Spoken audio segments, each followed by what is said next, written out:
Our problem is finding the magnetic force between two magnetic spheres. So let's go through a theoretical analysis first.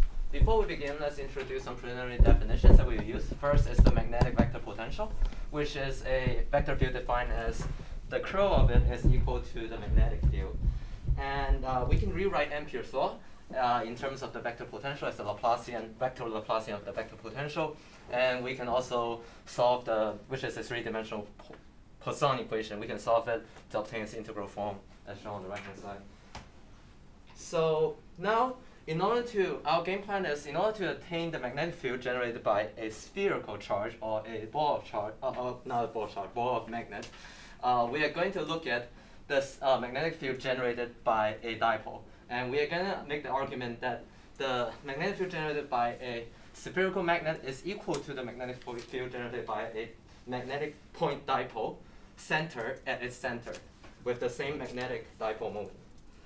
So to do that, let's look at the magnetic field generated by a dipole.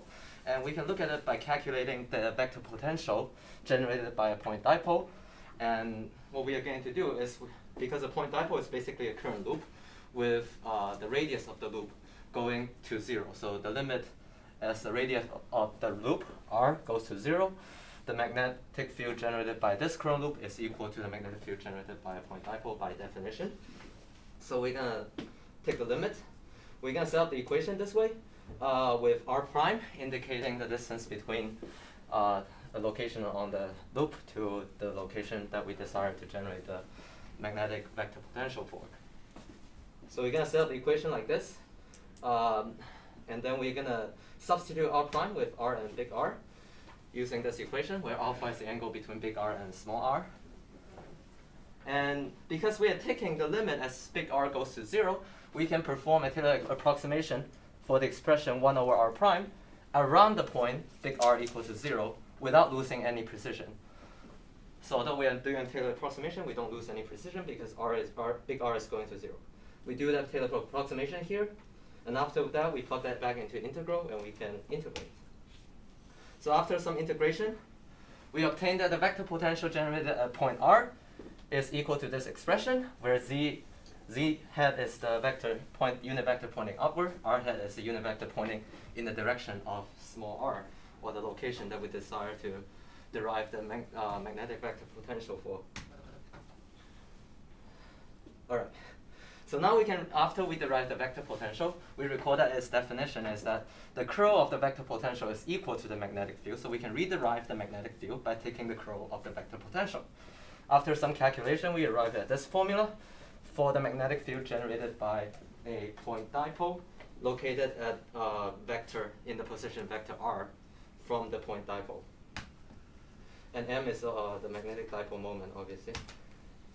So now the argument we are going to make in order to generalize a magnetic dipole to a spherical magnet is to make an argument using the mean value theorem of the harmonic function. So first we are going to prove that the magnetic field generated by a dipole is a harmonic function. What a harmonic function means is that the Laplacian of the scalar value function is equal to 0. So we take a look at each dimension of the magnetic field, the x and y and z, and then we take the Laplacian of each of these dimensions.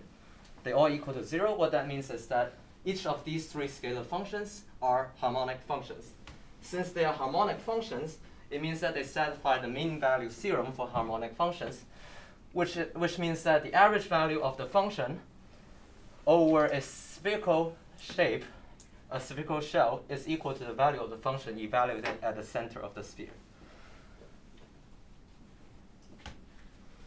So we're going to use this theorem to help us derive the force exerted on a magnet ball by an external field, B. External field B1, B2, sorry. So the way we do this is a magnetic ball, per definition, is a uniformly magnetized ball. So we can visualize it or conceptualize it as a bunch of magnetic dipoles spread throughout the space of the entire ball, the entire volume of the ball. So since we know how to derive the force exerted by a magnetic field on a dipole moment, using this equation here, we can easily derive the force exerted on the sphere by integrating the entire volume of the sphere over each small magnetic dipole moment, dm. To do this integration, first we realize we can pull the gradient out, and secondly we can rewrite it as big M, which is the magnetic dipole moment density, basically the magnetic dipole moment per unit volume times dV. And because the sphere is uniformly magnetized, we can pull this magnetic dipole moment density outside of the integration as well to obtain the final expression here. Now is the fun part. The fun part is to look at the integration of this vector B. Let's look at each dimension one by one. Say we look at the x dimension separately. The x dimension, we know that the magnetic field in the x direction is a scalar value harmonic function. So we know that when we integrate over the entire sphere, it's basically equal to the volume of the sphere multiplied by the magnetic field in the x direction at the center of the sphere. So we can replace that integral by that expression, and we can make the same argument for y and z directions, and therefore we can replace this entire integral over the magnetic field over the volume with the volume multiplied by the magnetic field at the center of the sphere. So we plug that back into our equation for force to generate this final equation, which we can recognize by saying that it's equal to m1 dot v2. Basically, m is the magnetic dipole moment density.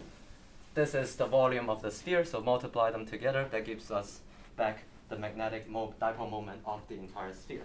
So we recognize that it's equal to the gradient of the magnetic dipole moment of the sphere dotted with the magnetic field at the center of the sphere, which is the same, curiously, as the force that a dipole situated at the center of the sphere with the same magnetic dipole moment will receive. What we are going to do from that on is to argue that since the magnetic sphere reacts to the magnetic field the same way as a dipole would, we're going to make the argument that it generates the same magnetic field as the dipole would as well. So let's consider two dipoles with moments m1 and m2. We have the forces generated by them listed here. And if we replace one of the dipole with a sphere, then we know that F12 will remain unchanged because of the expression we derived. And since F12 is unchanged and Newton's third law is satisfied, we know that F21 is also unchanged. And F21 is unchanged basically gives us that the B1 value must be unchanged. What that means is that the B1 value generated by the dipole is equal to the B1 value generated by the sphere, or the ball in that case. So now we actually derive the magnetic force generated by two aligned dipoles, which is the case we're analyzing in this problem. And we just do that by plugging into the formula and doing partial derivatives to arrive at this expression, which is an exact expression. Now we go through some of the experiments we did. So first of all, we have this experiment. We measure the force of the magnets by hanging one magnet and sticking the other magnet on some piece of metal that is not magnetized. In this case, aluminum. So, and then we establish an unstable equilibrium, as shown in this diagram. 1 minute. So, okay. Once this unstable equilibrium is established, we know that the force equation is equal to this, and we can use that to solve for the magnetic force, given some constants such as the mass of the object. And we can obtain several data points, and we verify that it indeed fits the 1/R4 curve that we derived earlier. And we also do error analysis on our force. We assume that the measurement is accurate within 1 degree, and the other measurement is accurate within 1 centimeter, and we can derive the final error as bounded by this expression here. And we can draw error bars. And these are the references we use. Thank you.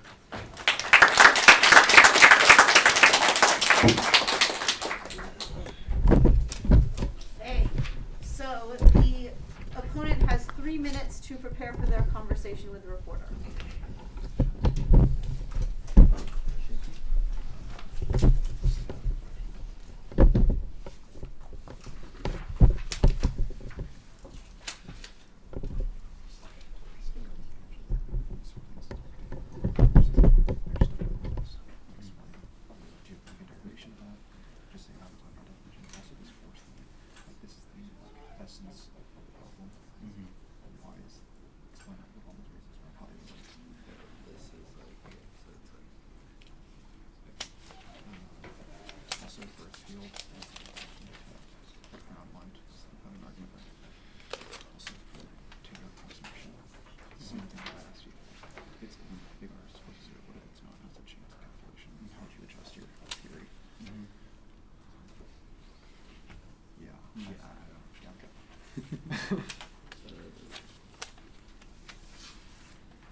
minutes.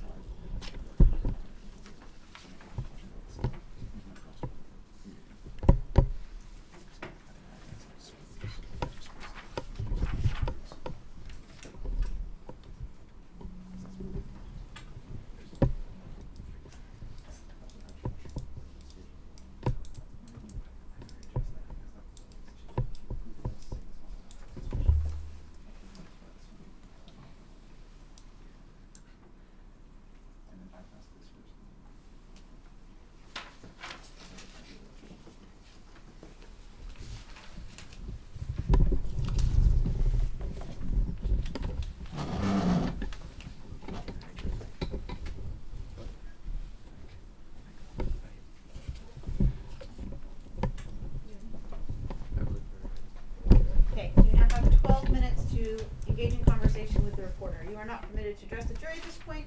Rather, you should ask questions and guide the discussion. All right. First, we'd like to thank you for your amazing presentation. You went really deep into a lot of different areas that really could help us broaden our total understanding. I think we'd like to start the questions on the kind of the theory. So you start with a lot of definitions, a lot of math. I'd like to first ask, here, we can start with here, right here. So you say that the magnetic field is equal to the curl of the cross product, or the curl of the, vector potential of a magnet. Why conceptually is that? Why conceptually? I can answer why mathematically more easily, because mathematically, because the divergence of the magnetic field is equal to 0, which is one of Maxwell's equations, we know mathematically we can express the magnetic field as a curl of another field. In fact, I think any field which has a divergence of 0 can be expressed as a curl of another field. So, I mean, you can think of it, I mean, if you want to conceptually, we can think of it this way. When you talk about fields like this, there's really two very important properties. One is its divergence, how far it spreads out, and one is its curl, how much it's rotating.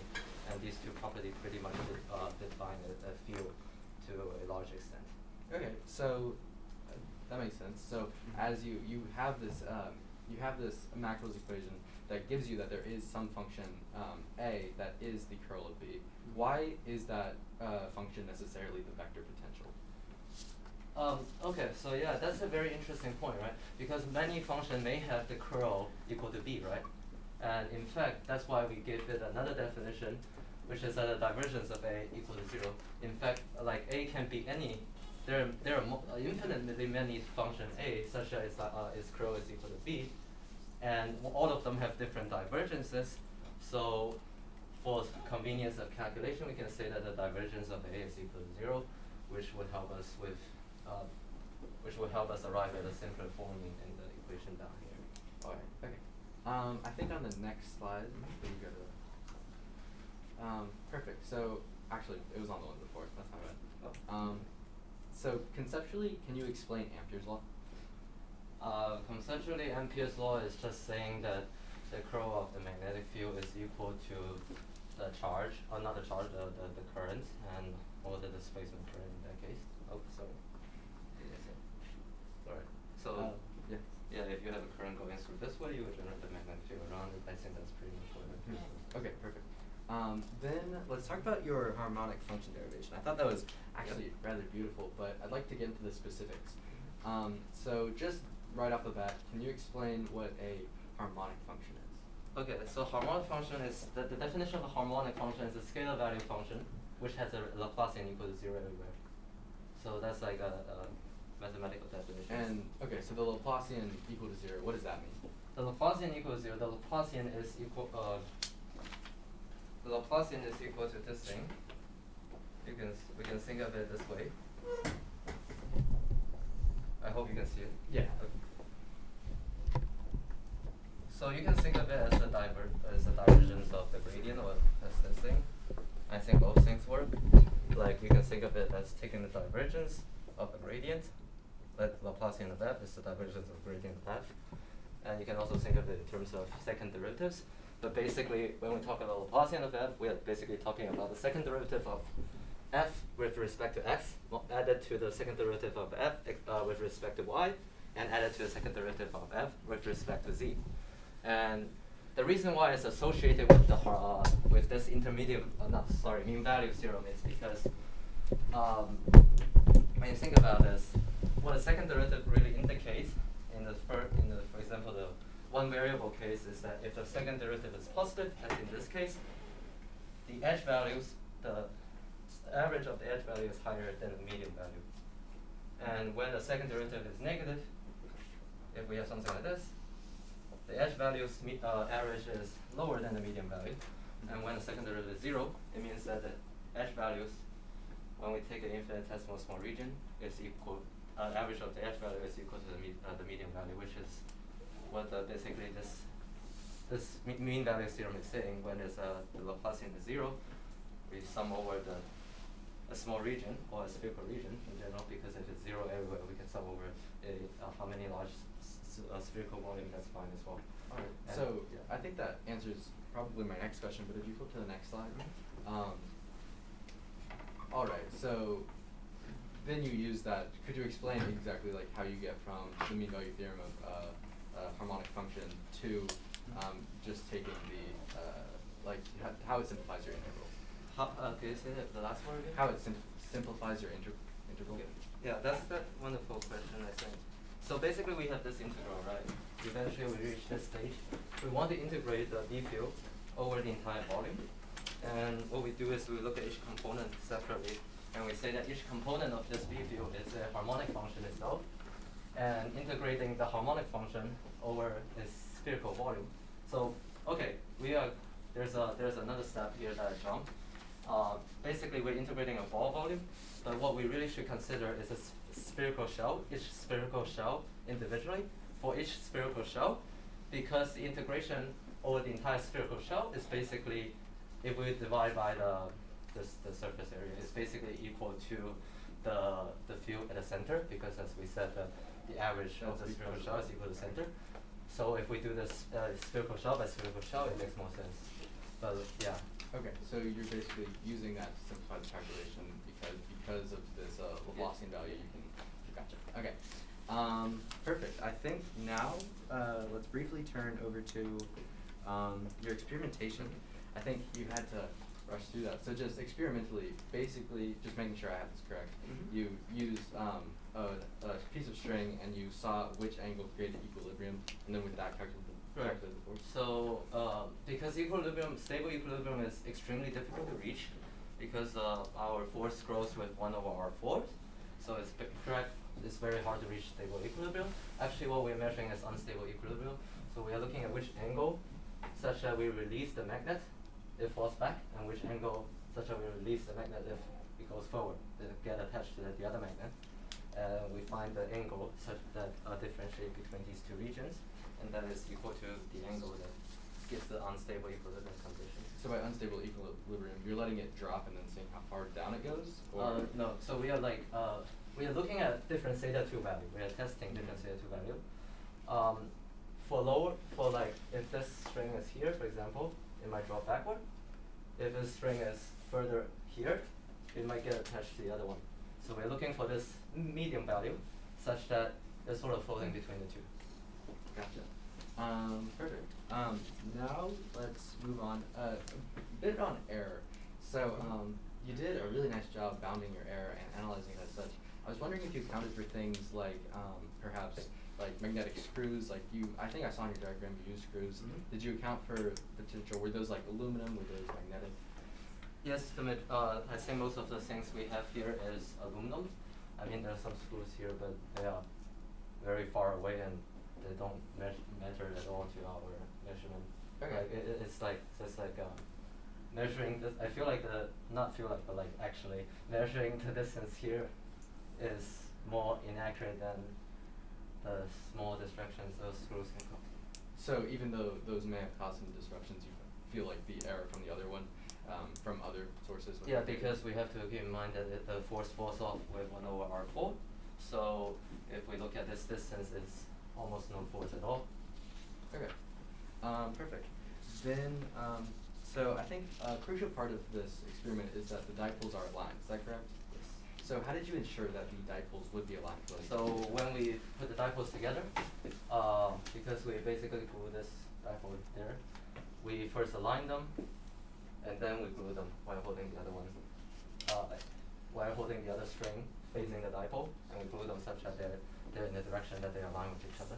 Okay, and when you drop it, it wouldn't turn out of alignment? Yeah, because this is pretty much freely rotating. Because there's like a string wrapped around it that is freely rotating. Okay, just kind of a conceptual question. If they weren't aligned, how would that change the... If they weren't aligned? Yeah. Yeah, if they weren't aligned, then we would see a smaller magnetic force between them, and the measurement would not be accurate.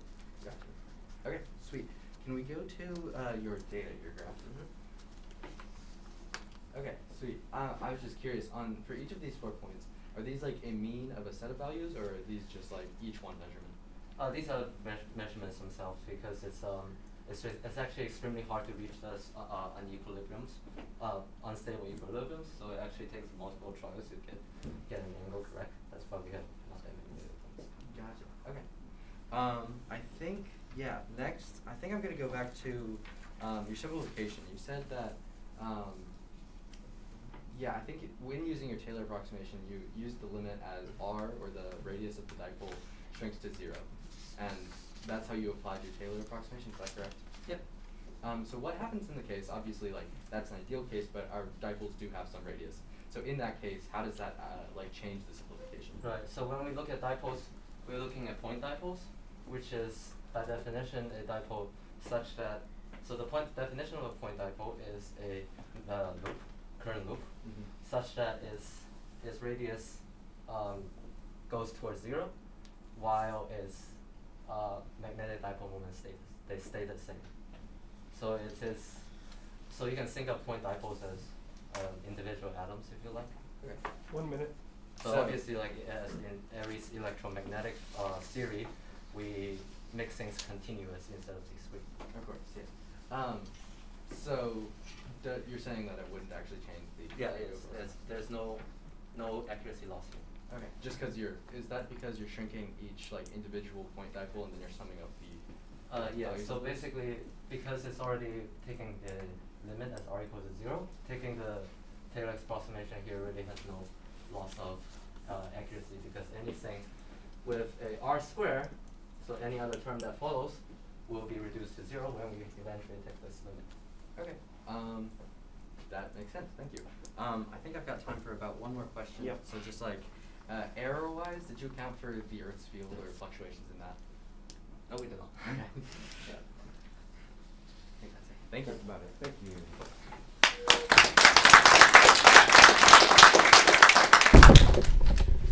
You now have 1 minute to prepare for your summary addresses. Oh,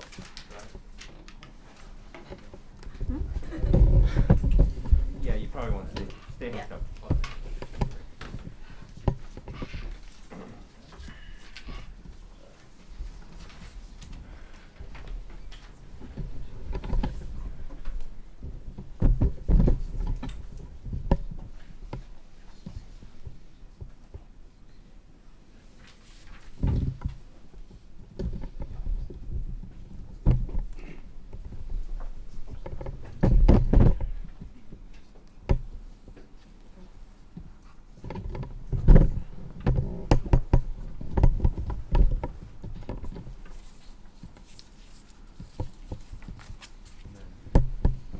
Maybe try unplugging it and plugging it back in again. Before we all have seizures.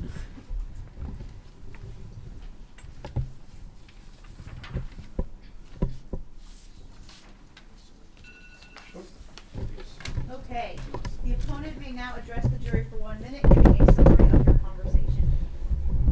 Thank you. We'd like to first thank them for their excellent presentation. My team and I especially liked the depth of their theory. Particularly, we found that the solution that they used using these harmonic functions and the Laplacian values particularly elegant and really just made everything a lot easier and allowed us to go into the depth during questioning. The one thing that we do wish that we saw more depth in, perhaps, was the experimentation. We know there may have been some limitations due to time that we found. We wish that they had either opportunity to take more data points and really solidify that 1/r to the 4th relationship, or perhaps finding some other method that would make data collection more stable and easier to take. Overall, we thought they did an excellent job, particularly in the theory. Again, but the experimentation we would have liked to see a bit more. Thank you. The reporter now has 1 minute to address the jury, giving a summary and, if appropriate, responding to the opponent. So in summary, we derived the magnetic, we actually solved a much more general problem than the one we are given.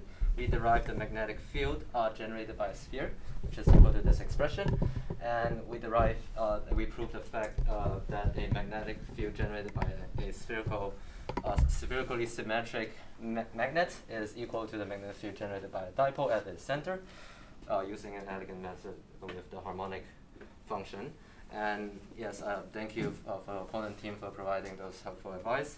It is indeed partly due to time constraint that we weren't able to collect that many data points. We now have time for questions from the juror. Let's start down at the end of Congress. Sure. Let's see, I guess I'll make this to the opposition because you asked the questions about the alignment in the experimental data or diagrams that they showed, and I still didn't understand it. Mm-hmm. So you accepted their answer, so could you draw me a diagram of the two balls at the end of one of their experiments? I can give it my shot. Yeah, Margaret. So I believe that they have their aluminum rod here. Can you see that? So I believe they have their aluminum rod here, a dipole here, one of their spherical dipoles pointed something like this. And then they will have this other one right here, pointed aligned, and it is attached to this. And even as it swings, this is basically free to turn, or it's free to spin. And so as it turns, it will still align, because as it gets down here, if it won't just like stay in this configuration, it will actually return to like fit this original angle. Okay, just one follow-up. So how did the experiment start? Where were the two balls at the start? The one on the right is fixed, right? Yes, the one at the right is fixed. I believe in their experimentation, they started it here, or is that correct? Mm-hmm. Yeah, and then they just waited for it to reach equilibrium. Okay, I'll stop at one. Thank you. So on the slide where you calculated the magnetic field from the vector potential, you had a step where you took the gradient out of the integral. Hold on, let me try to find it. Yeah. I was just wondering if you could comment real fast on maybe that step and how you were able to do that step. You mean like this step? Oh no, sorry, previous slide. Slide 11. Oh, sorry. This one? No. Wait, slide 11. Yeah, you have. So the step. Yeah. So just step 1 to 2. I was just wondering if you could briefly comment on this. Like, why are you allowed to sort of take? I guess my question is like, why are you allowed to do this here? Yeah. Right, because gradient is partial derivatives as linear operator, so we can sum them before we take them, or we can take them before we sum them. So and the boundary doesn't change in this case. More specifically, like, is maybe the coordinates for like the measure you're integrating over, and the gradient. Is there anything there? So the boundary condition doesn't change, so we can move the partial derivatives inside and outside. I think it's called Leibniz rule. Leibniz. Yeah. So in terms of like partial derivative, like what in terms of the like the variables for like how you're defining magnetization. Sorry, can you repeat that? So you have like multiple variables here, right? Mm-hmm. There's R and R prime. Mm-hmm. Yeah, so the gradient takes a partial derivative with respect to x and with respect to y and with respect to z. Is that what you, sorry. I believe like the magnetization here is like you're defining a set of variables for like the observation point, Yes. and a set of variables for the actual object itself. And there's perhaps a discrepancy between these two sets of Okay, coordinates yeah. that allow this partial derivative trick to. So let me write it. So actually what we are doing here is we are saying B2 is generated by an external something. It's an external field. And we are looking at a sphere. And we take a region in the sphere and it has dm. And we are just doing dm cross times v, dot v at that specific point. And we're integrating all the partial value of r inside the sphere. So are these R's, is the observation point of the magnetic charge? Yeah, so they are just a bunch of points in the entire sphere, because we are trying to sum over this is a force exerted on this little region of the sphere. We are trying to find the total force exerted on the entire sphere, so we just add the force exerted on the little regions together over all the regions in the sphere, in the ball, I should say. Is that addressed? Or? Maybe I'll postpone to after the talk. Yeah. To the sake. So can I ask the same question in different words? Is that all right? Yeah. Okay. So what are you integrating over, and what is the? So you already answered that question. And what's the gradient? What coordinates is the gradient taken with respect to? Which coordinates? The coordinates, the gradients are taken with. We're just taking a gradient as dx dy. So you've already integrated. You said over r, right? Is r x, y, and z? So r is just a vector that's x, y, z. Yeah. It's just we just use a Euclidean system to represent r. So if I've already integrated over r, if I've already integrated over x, y, and z, then the answer shouldn't depend on the things that I've already integrated over, right? So how can I take the derivatives with respect to things that have vanished from the problem? After I integrate over them, they vanish from the problem, right?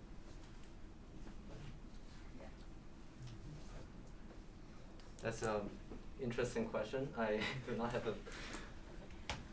So for example, if I integrate -1 to 1 dx, I get the answer 2. Completely limited. If I integrate -1 to 1 x dx, I get 1 or something like that. I think it's You get a number. I think the way I think of this, I know this is like a math thing that people use, but I think the way I can think of this is that you're moving the entire sphere by dx. Does that kind of make sense? Like moving the entire that's field. helpful. That's helpful. Yeah. Thanks. Someone down there? So for the reporter, you talked a lot about harmonic functions, and you gave sort of a definition where the Laplacian is equal to 0. Conceptually, what does a harmonic function, what is it actually sort of conceptually, and how does the Laplacian being equal to 0, what property of that makes it harmonic? Right.